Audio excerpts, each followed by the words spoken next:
Um, Before we get started, quick question. How many of you are newer agents? Raise your hands. Those that are in person. Okay.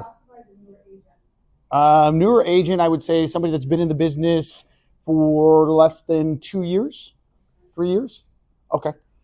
Better question pertaining to this topic here. How many of you are heavier on the buyer side? Okay. How many of you are heavier on the seller side then? Okay, good. Good, good, good, good. Love it, love it. All right, I'm seeing some stuff here online. Great, awesome. All right, guys, the reason why I asked is just how advanced do we want to go? Like I can talk and talk and talk about listing presentations. I can go, very basic, and then I can also go very, high level strategies, tactics, tips, and I want to be able to kind of help everybody out. What you'll see with the slides today is you're going to see something a little bit more on the basics levels, but I think the basics really win, right? Basics at the end of the day are going to help you stand apart. So on that note, guys, we'll just get going. Today's topic is listing presentations, right? Win clients with every pitch, the listing presentation. Obviously, these theme of classes that we've been doing over the past couple of weeks have been, this works here, the Tom Ferry approach. It'll catch up. Tom Ferry, real estate coach, right? So today's listing presentation is going to be about the Tom Ferry approach. Many of you may know who Tom Ferry is, one of the top real estate coaches out there. You may be getting him confused with Mike Ferry. I know that is very common as well, Mike Ferry being his father. But there's a lot of really good coaches out there. So if you've seen me speak in any of these SDAR seminars, look, I don't think there's any wrong way to do it. Everybody's different. You're all different. Right? The coachings are all different. Your clients are all different. I think it's extremely important to know how each listing presentation or how each open house, whatever it may be, whatever segment of real estate, how the coaches teach so you can adapt, right? It's also good to know what your competition might be doing as well. If we ever think about it that way, right? So there's no right way to do it, but this is going to be the Tom Ferry approach. Tom Ferry, number one coach for the past few years, got to pay homage to that, right? I've been with Tom Ferry coaching for the last 9 years. I don't directly coach with Tom. I coach with Jeff Mays. So Jeff Mays is his right-hand man when it comes to the sales side of things. The marketing side would be Jason Pantano, who's done a training here, I think about a month ago or so. For those of you that have any interest, and I don't get anything from this, but if you have any interest, both Jason, Jeff Mays, and Tom Ferry will be here in San Diego in December putting on their marketing and sales edge. Really good, really good stuff. If you have any interest in going, I could probably likely get you a little bit of a discount. Again, I don't get anything for it, but I just think it's a great event to go to, whether you're on that sales side of the aisle or the marketing. Okay. Little introduction and then kind of going into agenda. Who am I, right? Guys, my name is Jesse Salas. I am a real estate agent just like all of you guys online and here. I also run several offices throughout San Diego. The name of my brokerage is Harcourts Prime Properties. We are an Australian-based company, and yes, we are the company that does the auctions and luxury auctions, and I know everybody loves us for that, right? That's kind of our claim to fame. But besides being a producing agent, selling anywhere myself from 25 to 35 homes a year, 90% of them being listings, and from those listings, I would say about 85 to 90% of them being expired listings. That's just kind of my thing. I love expired listings. I also manage about 60 some agents. All right, so on a daily basis, I'm there to help them, inspire them, empower them, give them the information that they need to be better, to go out there and actually close transactions and make a great living, right? So I'm doing a little bit of both. My agents, by the way, are Mike Ferry agents, Tom Ferry agents, Buffini agents, Chet Black agents, you name it. The list of coaches goes on and on. So I've seen a little bit of everything. But again, today we are going to be talking about the listing presentation the Tom Ferry way. Guys, as I go through these slides, they're real basic. Feel free to take a photo if you'd like. Some of them are going to be scripts and so forth. But I think we want to start off today with the importance, right? And the question I'm going to ask you guys is, has the listing presentation changed in the past few years? And I would say it has. Right? I remember the old Mike Ferry listing presentation, which, by the way, no disrespect to Mike, it's still the same. Has been for the past 20, 30, 40 years, and it still will be going forward. That's just the way he does things. But the market has changed. If you go back and you were ever looking in the MLS and you look at, older listings, you'll see there was no professional photography.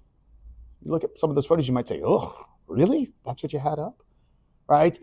Things have changed. Marketing has become so much more popular in our industry and what we're able to do. And I think the client, the seller, is looking for somebody who's going to market and or expose my home.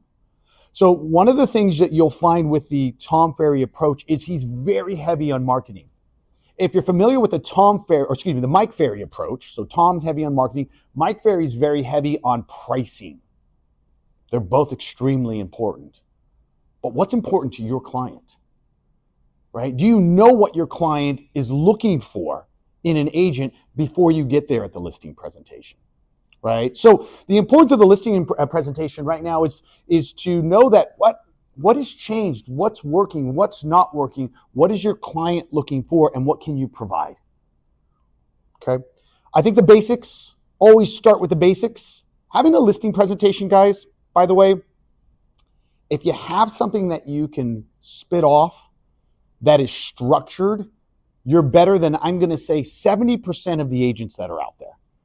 Because most real estate agents don't have a listing presentation, right? Most real estate agents in San Diego, right, if they have a seller, it's because it's a friend or family. And with all due respect to that, they were just gifted that listing. That's the low-hanging fruit. But when you're out there and you're dealing with the high-hanging fruit, the agents that have a sign in the neighborhood, that have had a lot of experience, that have a lot of transactions on their belt, are you able to compete with them and go in like they are with a structured presentation? So the basics, I think, is great for a place for you to start as you start developing your presentation. And your presentation could be just somebody talking.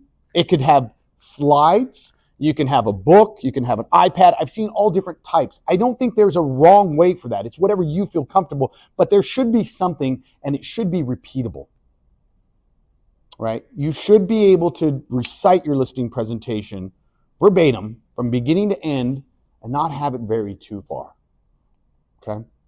Now, with the listing presentation, some of the obvious things we think about is you got to set the appointment to get the listing and presentation, right? We're going to talk a little bit today about pre-qualifying questions. One of the most overlooked, but I think one of the most important things about the entire listing presentation itself or the process is asking those pre-qualifying questions. Meet, listen, and adjust. Meeting your clients, listening to your clients, and adjusting and or pivoting, as Tom likes to say, based on what they're looking for, right? Because maybe you asked those pre-qualifying questions to the wife and she told you exactly what she wanted. She's a visual person. She wants to talk about marketing, but you get there and you realize that the spouse is very analytical and he wants to talk about numbers. You might need to adjust, right? Building. Oh, I'm going to go back to listening real quick because I think that's a problem that tends to happen. And I've seen this happen to not just myself, but many of my agents in the office, right, is not listening enough. Going into the presentation and just spitting out for an hour, God forbid, 2-3 hours. I've actually heard that presentations go that long, right? And not asking those questions, not pausing to see if this resonates with them. I'll share a quick story with you. I went into, when I first started doing real estate and I got really into the whole marketing side, I came in and sat down with an elderly gentleman. I think this was up in Escondido. And it was, back then it was a big listing for me. It was like 1.6. We go into his house and, bless his little heart, older man. Place looked like it hadn't been touched in years, but it was clean. It was beautiful. We go sit down at his kitchen table, and he shoves off the table there was literally 30 newspapers there. And we sit down, and what do? I go in and I start talking about my marketing campaign on social media and SEO and all of this fancy stuff that's going to get his property sold. I didn't get the listing, right? I didn't ask the pre-qualifying questions. I spoke on what I wanted to speak about, right? And when I didn't get the listing and I called him a couple of days later to ask, well, what happened? Who'd you go with and why? He said, well, the lady I chose was going to run some ads in the newspaper. I mean, so obvious. It was right in front of me, but I didn't listen. I definitely didn't adjust, right? So a quick story, I always share that story, and I always remind myself of that story so that when I'm going into the office or the office into the house, I'm looking for clues on top of some of the questions I've already asked.